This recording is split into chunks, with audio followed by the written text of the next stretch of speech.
ప్రభు నామమున కూడి వచ్చిన మీ అందరికీ శుభములు, వందనాలు తెలియజేయుచున్నాను.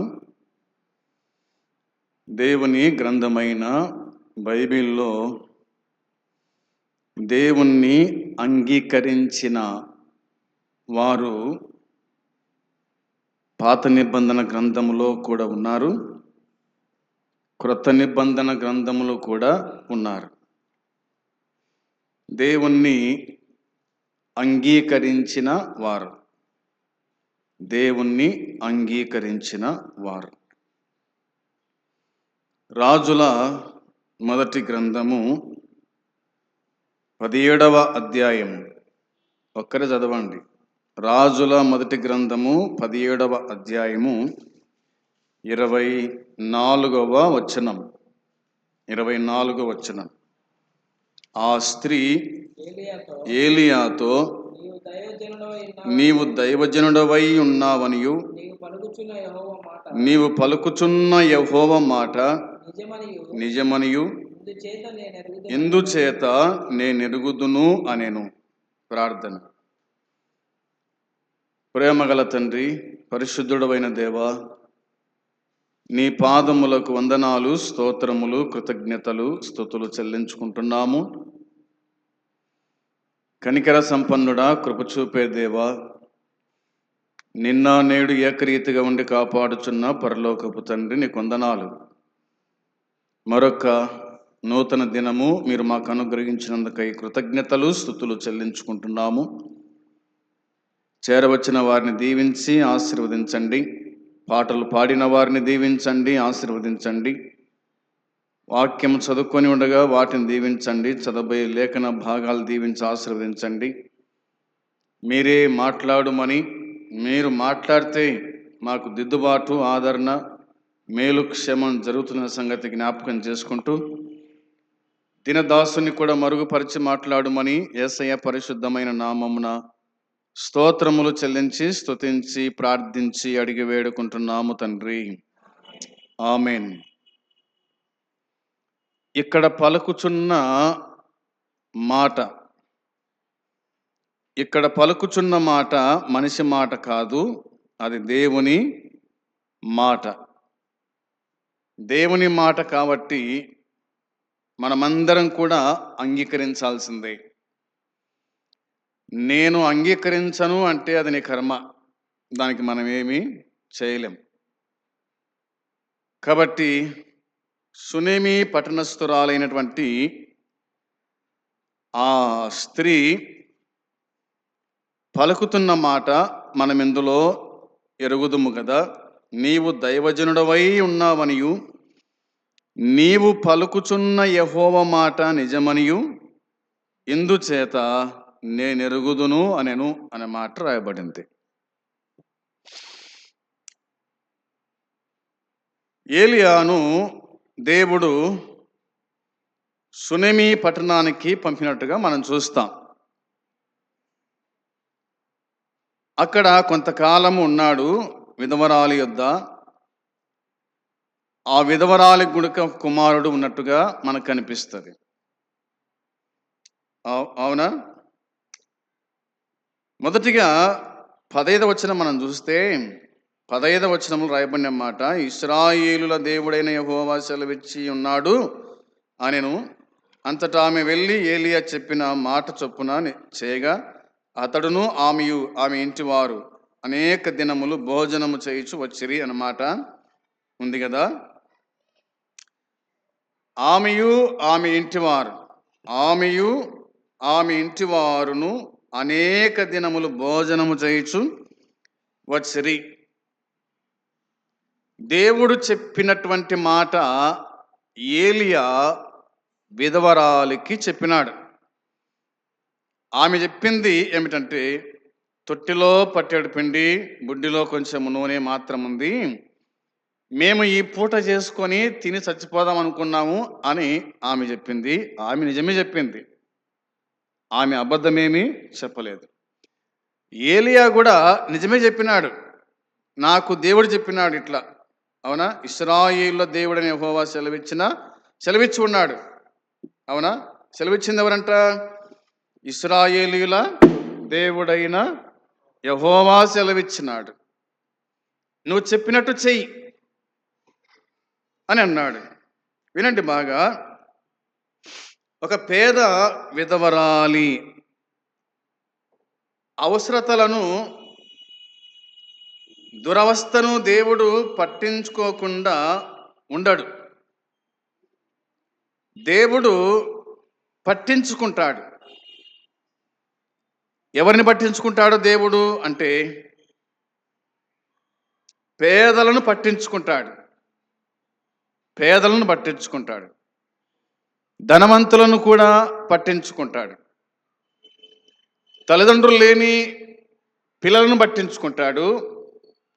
ఏ దిక్కు దశ లేని విధవరాన్లను కూడా ఆయన పట్టించుకుంటాడు. ఆయన ఎవరిని విడిచిపెట్టువాడు కాదు. తాను సమస్తాన్ని కోల్పోయానని ఆమె అనుకున్నప్పుడు ఆమె విశ్వాసాన్ని బలపరచడానికి, ఆమెకు సాధన సమ్మతిని ఇవ్వడానికి దేవుడు ఆమె దగ్గరకు ఏలియాను పంపినట్టుగా మనకు 12వ వచనము జ్ఞాపకం చేస్తుంది. అవునా? అందుకు ఆమె, నీ దేవుడైన యెహోవా జీవము తోడు, తొట్టిలో పట్టెడు పిండి, బుడ్డిలో కొంచెం నూనె నా యొద్ద ఉన్నదే గాని అప్పముకటైన లేదు. మేము చావక మునుపు నేను ఇంటికి పోయి వాటిని నాకును నా బిడ్డకును సిద్ధము చేసుకుని వాళ్ళని కోరి కొన్ని పుల్లలు ఏరుటకై వచ్చి తిని అనే మాట ఆమె చెప్పింది. ప్రవక్త అయిన ఏలియా ద్వారా దేవునితో లేదా దేవునిలో ఆయన వాక్యములో ఆ విధవరాలు అస్థిరమైన వాటిని స్థిరమైనవి గాను, అదృశ్యమైన వాటిని చూడగలిగే గాను చేసినట్టుగా దేవుని వాక్యం మనకు గుర్తు చేస్తుంది. ఎలాగా అంటే 10వ వచనము చూడండి ఒకసారి. 10వ వచనం రాయబడిన మాట, అందుకు అతడు లేచి సారెపతనకు పోయి పట్టణపు గవిని వద్దకు రాగా ఒక విధవరాలు అచ్చట కట్టెలు ఏరుచునుట చూచి ఆమెను పిలిచి, త్రాగుటకై పాత్రలో కొంచెము నీళ్లు నాకు తీసుకుని రమ్మని వేడుకొనెను అనే మాట. దాదాపుగా 10 నుండి 16 వరకు లేదా 18 వరకు మనం చదవాలి. ఆ విషయాలన్నీ కూడా అక్కడ మనకు కనిపిస్తాయి. అయితే ఒక మాట గుర్తుపెట్టుకోండి. అదేమిటంటే ఆయన వాక్యములో ఆ విధవరాలు అస్థిరమైన వాటిని స్థిరమైనవి గాను, అదృశ్యమైన వాటిని చూడగలిగేవి గాను ఆయన చేసినట్టుగా దేవుని వాక్యం మనకు జ్ఞాపకం చేస్తుంది. ఎట్లా ఇవి అంటే ఎబ్రీ పత్రిక 11:27లో, ఎబ్రీ పత్రిక 11వ అధ్యాయము 27వ వచనం మనం చదివినప్పుడు కనిపిస్తుంది ఆ మాట. విశ్వాసమును బట్టి అతడు అదృశ్యుడైన వానిని చూచుచున్నట్లు స్థిరబుద్ధి గలవాడై రాజాగృహమునకు భయపడక ఐగుప్తును విడిచిపోయెను అని ఉంది. మోసే గురించి ఇందులో వ్రాయబడి ఉంది. కాబట్టి మోసే విశ్వాసమును బట్టి అనే మాట మనకు ఇందులో మనము చూడగలుగుతున్నాం. కాబట్టి లేనివి ఉన్నట్లుగా బతకాల, ఉన్నవి లేనట్టుగానే మనం బతకాల. వాక్యం చెప్తున్న మాట అదే. లేనివి ఉన్నట్టుగా బ్రతకాల, ఉన్నవి లేనట్టుగానే మనము బ్రతకాల. అది దేవుని యొక్క మార్గం. ఇది దేవుని యొక్క మార్గం. కాబట్టి ఈ మార్గములో లేకపోయినా ఉన్నట్టుగానే బ్రతకాల, ఉన్నా లేనట్టుగాని, అంటే ఇవేవి మనవి కాదు అన్నట్టుగా బ్రతికేవారుగా ఉండాలి. ఇవి మనం గుర్తుంచుకుందాం. సరే, విశ్వసించిన ఆ విధవరాలు ప్రవక్త ద్వారా భౌతికమైన దీవెన గాక ఆధ్యాత్మికమైన దీవెనలు కూడా ఆమె పొందినట్టుగా మనకు కనిపిస్తాయి. శరీరపరమైనటువంటి దీవెన అంటే భౌతికమైన దీవెన, ఆధ్యాత్మిక దీవెనలు కూడా ఆమె పొందగలిగింది. ఎట్లా పొందగలిగింది? అట్లా ఆమె పొందగలిగింది అనేది మనకు దేవుని వాక్యం గుర్తు చేస్తుంది. ఇప్పుడు 17వ వచనం చూడండి. 17వ వచనం చదివితే ఇలా రాయబడింది. అటు తరువాత ఆ ఇంటి యజమానురాలైన ఆమె కుమారుడు రోగి అయి ప్రాణం నిలవజాలనంత వ్యాధి గలవాడాయను అనే మాట ఉంది.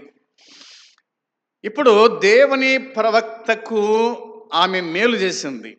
అవునా? దేవుని ప్రవక్తకు ఆమె మేలు చేసింది. ఏం మేలు చేసింది అంటే, మొట్టమొదటి రొట్టె తెచ్చి ఏలియా చేతిలో పెట్టింది. దాన్ని బట్టి అతని ఆకలి తీరింది, ఆమె ఆకలి తీరింది, తన కుమారుని ఆకలి తీరింది, తన ఇంటి వారి యొక్క ఆకలి తీరింది. ఆమె మరి భౌతికమైనటువంటి దీవెనతో పాటు ఆధ్యాత్మిక దీవెన కూడా ఆమె పొందగలిగింది. అలాంటి సందర్భంలో ఇప్పుడు ఏమొచ్చి పడింది అంటే, తన కుమారునికి వ్యాధి కలిగింది, తన కుమారునికి రోగం వచ్చింది. అవునా? వ్యాధి అన్నమాట ఉంది. జీవితంలో కలవరపెట్టే ఒక మర్మాన్ని ఇక్కడ మనము చూస్తాం. అద్భుతంగా దేవుడు పిండిని నూనెను అనుగ్రహించిన సమయంలోనే కష్టము దుఃఖము కూడా వస్తాయి. ఆశీర్వాదాలతో పాటు కష్టం ఉంటుంది, దుఃఖము కూడా ఉంటుంది.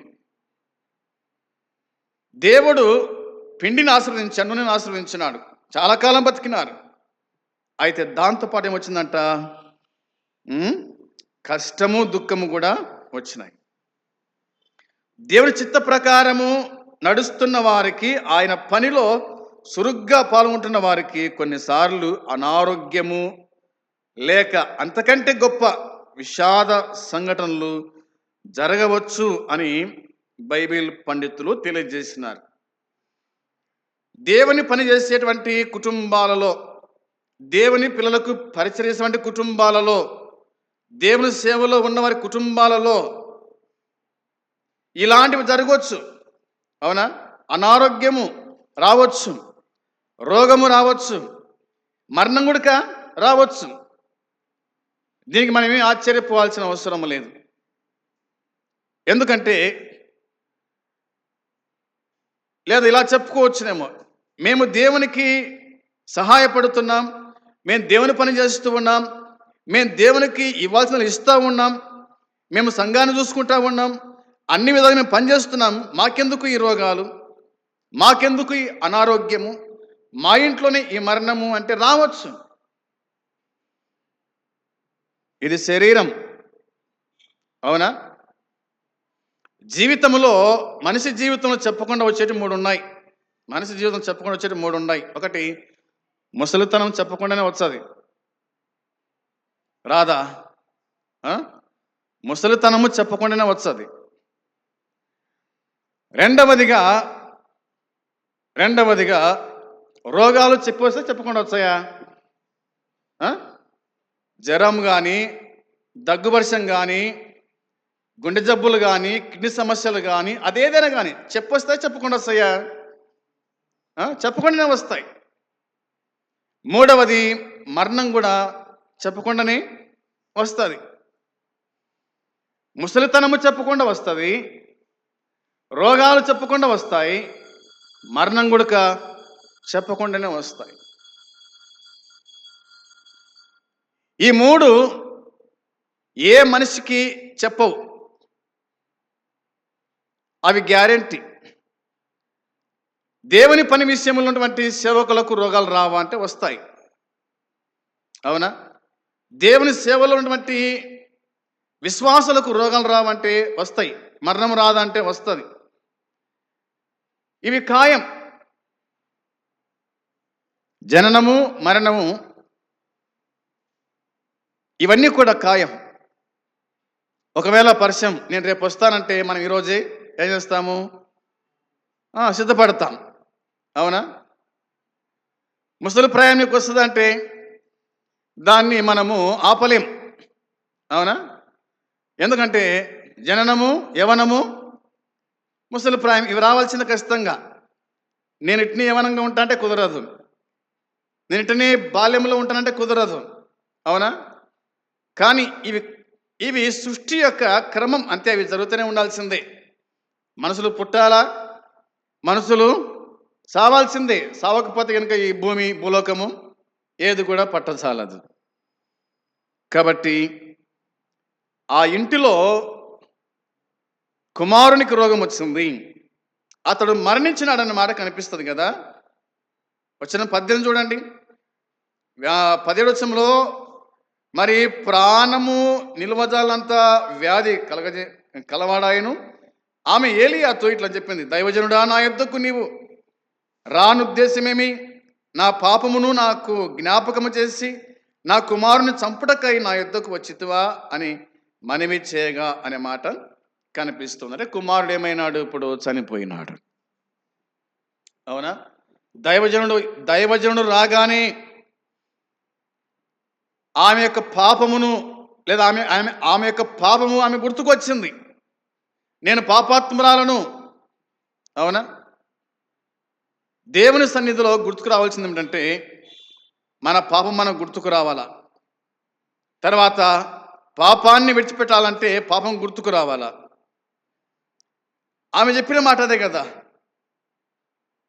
దైవజనుడా, నా యొద్దకు నీవు రానుద్దేశం ఏమిటి? రానిమిత్తం ఏమిటి? నా పాపమును నాకు జ్ఞాపకం చేసి నా కుమారుని చంపుటకు వచ్చినావా అంటే అందుకోసము ఆయన వచ్చినాడా, అవునా? ఆమె పాపం గుర్తు చేయడానికి మాత్రం వచ్చింటాడు. ఒకవేళ అది కలిగిండొచ్చు, కానీ కుమారుణ్ణి ఆయన ఎట చంపగలుగుతాడు? ప్రవక్త దైవజనుడు ఎట చంపగలుగుతాడు? అవునా? జననం మరణము దేవుని చేతిలో ఉన్నాయి కదా. పుట్టించాలన్నా ఆయనే, చంపాలన్నా ఆయనే, పంపించిన వాడు ఆయనే, రమ్మని పిలిచేవాడు కూడా ఆయనే అనేది దేవుని వాక్యం మనకు స్పష్టం చేస్తుంది. తర్వాత ఆ కుమారుని తను బతికించినట్టుగా మనం చూస్తాము. వచనము 21లో ఆ మాట కనిపిస్తుంది కదా. 21 వచనంలో ఆ చిన్నవాణ్ణి మీద ముమ్మారు తాను పరదాచుకొని, యెహోవా నా దేవా, నా మొరాలకించి ఈ చిన్నవాని ప్రాణం మరలా రానిమ్మని యెహోవాకు ప్రార్థింపగా, యెహోవా ఏలియా చేసిన ప్రార్థన ఆలకించి ఆ చిన్నవానికి ప్రాణం మరలా రానిచ్చినప్పుడు వాడు బ్రతికెను అన్నమాట వ్రాయబడింది. ఏలియా ప్రార్థన చేశాడు, దేవుడు పోయిన ప్రాణమును తిరిగి పంపించినాడు, అవునా? ఆ పిల్లవాని ప్రాణం కోల్పోయాడు, తను చనిపోయినాడు. అయితే ఏలియా ప్రార్థన వల్ల దేవుడు మరలా ఆ పిల్లవాడిని బతికించినాడు. ఆ పిల్లవాడు కొంతకాలం బతికింటాడు, మరలా చనిపోయి ఉంటాడు, అంతే కదా. భూమి మీద నాకు వీల్లేదు కదా. సరే, ఆ తర్వాత ఏం జరిగింది? అంటే ఇలా మనం గుర్తు చేసుకోవాలి. 23 వచనంలో ఏలియా ఆ చిన్నవాడిని తీసుకొని గదిలో నుండి దిగి ఇంట ప్రవేశించి వాని తల్లికి అప్పగించి, ఇదిగో నీ కుమారుడు, వాడు బతుకున్నాడని చెప్పగా అనే మాట ఉంది. 22వ వచనంలో లేదా 22వ వచనంలో మనకు కనిపిస్తున్న మాట గుర్తు చేస్తాను ఒకసారి మీకు. అట్లా యెహోవా ఏలియా చేసిన ప్రార్థన ఆలకించినాడు అనే మాట ఉంది కదా. తర్వాత ఆ చిన్నవానికి ప్రాణం మరలా రాణించినాడు అన్న మాట ఉంది కదా. వాడు బతికినాడు. ఈ మాట గుర్తు చేస్తాను. ఏమిటంటే ఏలియా ప్రార్థనకు జవాబుగా దేవుడు పిల్లవాడిని ప్రాణాన్ని పునరుద్ధరించినట్టుగా మనం చూస్తాం. ఇది చనిపోయిన వారు తిరిగి లేవడం గూర్చి బైబిల్లో ప్రస్తావించిన మొదటి సంఘటన. ఇది మొదటి సంఘటన. రెండవ సంఘటన ఎక్కడుంది చూద్దాం. బైబిల్లో రాజుల 2వ గ్రంథం 4వ అధ్యాయం 34వ వచనం. రాజుల 2వ గ్రంథం 4వ అధ్యాయం 34వ వచనం. 4:34. మంచం మీద ఎక్కి బిడ్డ మీద తన్ను చాచుకొని తన నోరు వాని నోటి మీదను, తన కండ్లు వాని కండ్ల మీదను, తన చేతులు వాని చేతుల మీదను ఉంచి బిడ్డ మీద పొడువుగా పండుకొనగా ఆ బిడ్డ ఒంటికి వెట్ట పుట్టెను. తాను దిగి తిరిగి నడిచి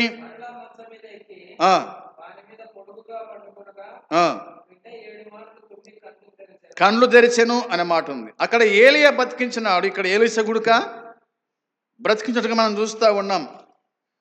ఏలియా దైవజనుడు, ఎలీషా గుడక దైవజనుడే. అవునా? 40 వచనంలో ఆ మాట కనిపిస్తుంది. దైవజనుడా అనే మాట కనిపిస్తుంది. 40 వచనంలో ఆ మాట మనకు కనిపిస్తుంది, మనం చూస్తాం. కాబట్టి బిడ్డ చనిపోయినాడు, ఏలియా ప్రార్థించాడు, బిడ్డ ప్రాణం తిరిగి వచ్చింది. బిడ్డ చనిపోయినాడు, ఎలీషా ప్రార్థన చేసినాడు, బిడ్డ ప్రాణం మళ్ళీ తిరిగి వచ్చినట్టుగా మనము చూస్తాం. తర్వాత ఒక మాట చూద్దాం. అపోస్తుల కార్యం 20:10 అపోస్తుల కార్యము 20వ అధ్యాయము 10 చూడండి. 20వ అధ్యాయం 10 అంతటా పౌలు క్రిందికి వెళ్ళి అతని మీద పడి కౌగిలించుకొని, మీరు తొందరపడకుడి, అతని ప్రాణం అతనిలో ఉన్నదని వారితో చెప్పెను అనే మాట ఉంది. పౌలు భక్తుడు రాత్రి వేళ ప్రసంగిస్తూ ఉండగా, ఇట్లా ప్రసంగం చేస్తూ ఉంటే ఒక యవనస్తుడు ఏం చేశాడంట, కిటికీలో ఉండి కింద పడ్డాడంట. కిటికీలో ఉండి వాక్యం వింటూ అటు నిద్రపోయి అట్లా కింద పడి ప్రాణం పోయింది. అది కూడా 3వ అంతస్తు నుండి అన్నమాట బైబిల్ మనకు చెప్తా ఉంది. 3వ అంతస్తు నుండి 9వ వచనంలో అప్పుడు ఐతుకు అనొక యవనస్తుడు కిటికీలో కూర్చుండి గాఢ నిద్రపోయి, పౌలు చాలాసేపు ప్రసంగించుచుండగా నిద్రభారం వలన జోగి 3వ అంతస్తు నుండి క్రింద పడి చనిపోయిన వాడై ఎత్తబడిను అనే మాట కనిపిస్తూ ఉంది. ఇక్కడ కూడా పౌలు భక్తుడు కూడా అతన్ని బ్రతికించినట్టుగా దేవుని వాక్యం మనకు జ్ఞాపకానికి తీసుకొని వస్తూ ఉంది.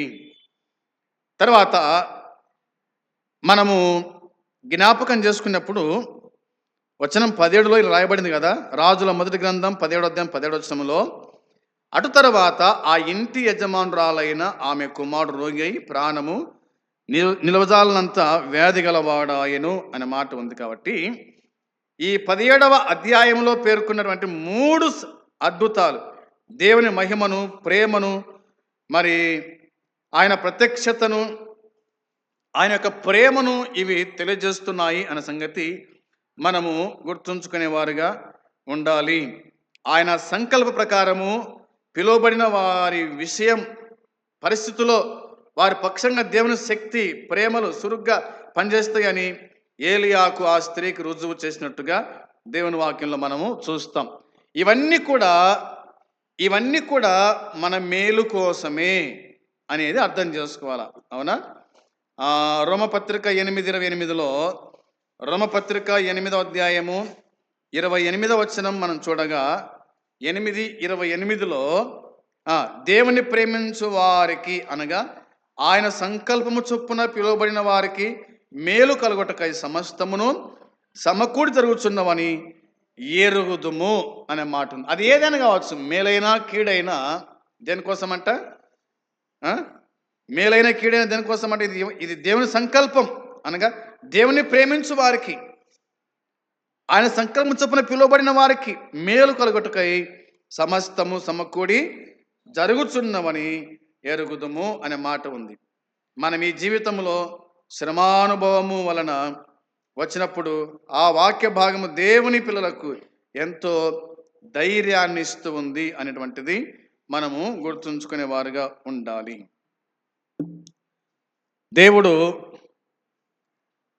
దేవుని ద్వారా మనం మేలే పొందాలి అనేది కాదు, కీడు కూడా ఉంటుంది. భక్తుడైన బట్టి యోబు పలికిన మాట అదే కదా, మనము దేవుని వల్ల మేలే పొందాలన్నా కీడు అనుభవించకూడదా అని అన్నాడు. అవునా? మనము దేవుని వల్ల మేలే కోరుకోవాలన్నా మన కీడు అవసరం లేదా అని అన్నాడు తన భార్యతో. నిజమే, దేవుని పిల్లలు కొన్ని సందర్భాల్లో మేలు పొందుతారు, కొన్ని సందర్భాల్లో కీడు ఉడక వచ్చినప్పుడు తట్టుకోవాలి. ఇప్పుడు వాన పడుతుంది అనుకోండి, వాన పడుతుంది, దానికి మనం ఏం చేయాలంటే తట్టుకోవాలా. వానతో పాటు గాలి వచ్చింది అనుకోండి, అది ఇంకా రెట్టింపు అనమాట. వాన ఒక రకమైంది, వానతో పాటు గాలి అది విపరీతమైంది, దాంతోపాటు ఉరుములు అది ఇంకా మరీ విపరీతమైంది. కాబట్టి ఇట్లా వచ్చినప్పుడు మనిషి తట్టుకోవాలా. అట్లా కాకుండా వాన పడతప్పుడు దేవుని తిట్టి, గాలి వాన పడతప్పుడు ఇంకా దేవుని తిట్టి, గాలి వాన ఉరుములు ఉరిమితప్పుడు ఇంకా దేవుని తిడితే కనుక కట్టేస్తుంది అది. అవునా? ఇవన్నీ మనకు అవసరం. వాన అవసరమే, గాలివాన అవసరమే, పిడుగులతో కూడిన వర్షం గుడక అవసరమే. దానివల్ల మేలు కలగవచ్చు, దానివల్ల కీడు గుడక కలగవచ్చు. కానీ దేవుడు ఎవరికి ఎప్పుడు అన్యాయము చేయడు అనే సంగతి కూడా మనము ఆలోచన చేయాలి. బాగున్నప్పుడేమో దేవుడా అని, బాగలేనప్పుడేమో ఏం దేవుడబ్బా అంటే గనక ఇక నీ భక్తి అక్కడనే తేట తెల్లమవుతూ ఉంది. బాగున్నప్పుడు దేవుడే, బాగలేనప్పుడు ఆయన దేవుడే. బాగున్నప్పుడు దేవుడు, బాగలేనప్పుడు దేవుడు కాదు అని చెప్పడానికి మనం ఎవరిమి? అవునా? కాబట్టి మరి దేవుడు తన కుటుంబాన్ని పోషించాడు, ఆశీర్వదించాడు. అదేవిధంగా తన కుమారుని కూడా తీసుకున్నాడు.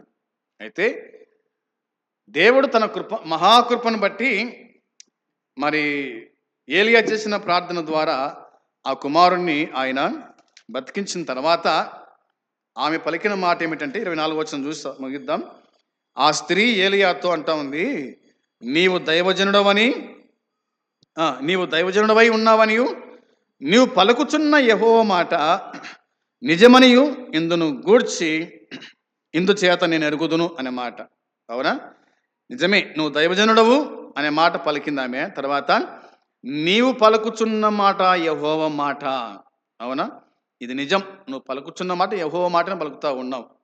నువ్వు నిజంగా దైవజనుడవే, నువ్వు పలుకుచున్న మాట యెహోవా మాటనే అది అని ఆమె గ్రహించగలిగింది, ఆమె ఎరిగింది.